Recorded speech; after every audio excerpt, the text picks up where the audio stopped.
to the Roebling Museum in Trenton, New Jersey to do some more research about Emily and just the family itself. So I'm really excited today about just finding out more about who Emily was as a person, not just like engineering part of her. I'm so excited to find more information for writing and for further research and to see the Roebling Museum. I don't think I ever went to New Jersey, so it's exciting.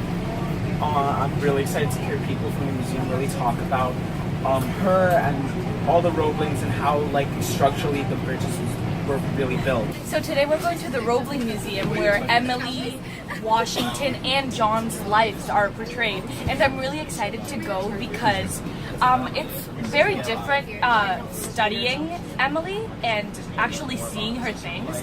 I think it's going to give us more perspective of what they went through and that they're actual people and that they actually made a change on us and on New York City because of this great landmark.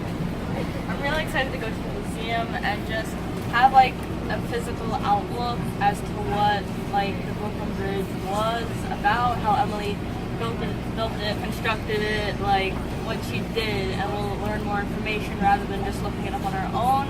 We'll have like an actual guide as to what was happening.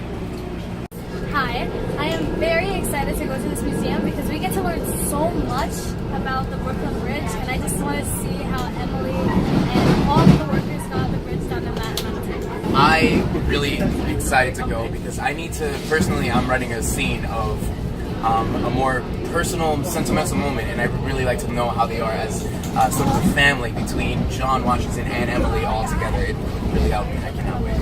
And like I just want to learn more about Emily's personal life and the people around her because she had so many problems that she had to face. So I just want to understand what she had to go through and like how her problems kept her away from doing what she probably really wanted to do aside from like engineering.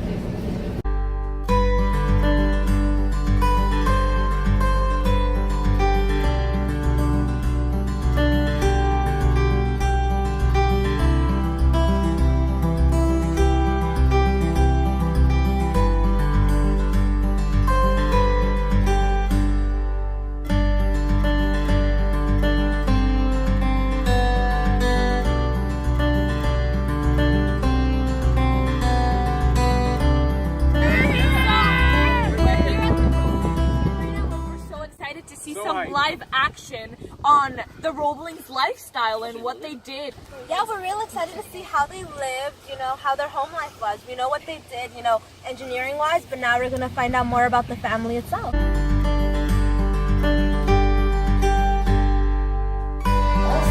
thinking back to the fact that the company was, the mill here was built in 1905, it needed a lot of modernization to continue to operate.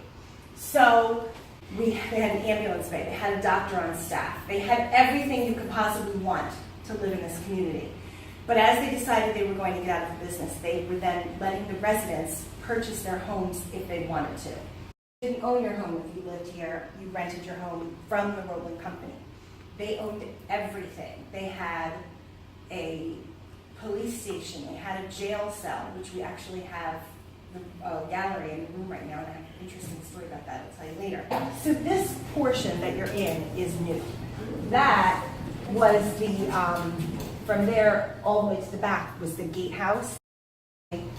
That's where the people would leave to go home. Walk by the inn today and see the very first building that was here.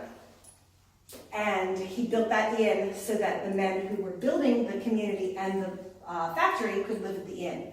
He also did things a lot differently than a lot of the company towns at the time. Really wanted to control their people, and they wouldn't let them have alcohol. Charles Roebling was not like that. He knew that mill workers were going to be guys who probably would want to drink, and he said, you can't make a mollycoddle out of a mill worker. And there were lots of bars. Where you came in on the river line, over that way, there was a whole row of that they actually called the row. That was like bar after bar after bar after bar.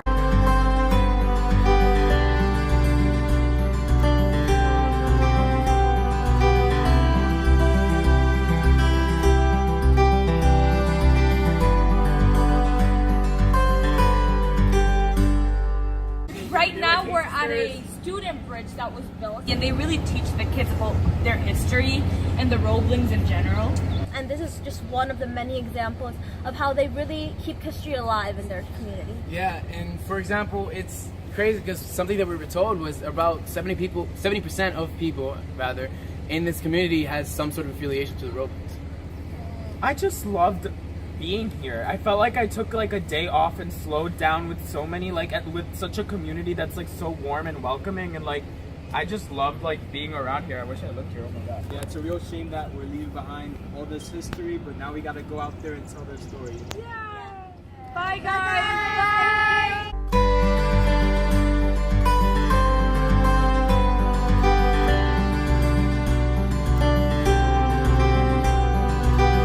We're coming back from our museum trip in New Jersey. Everyone's asleep, as you can see.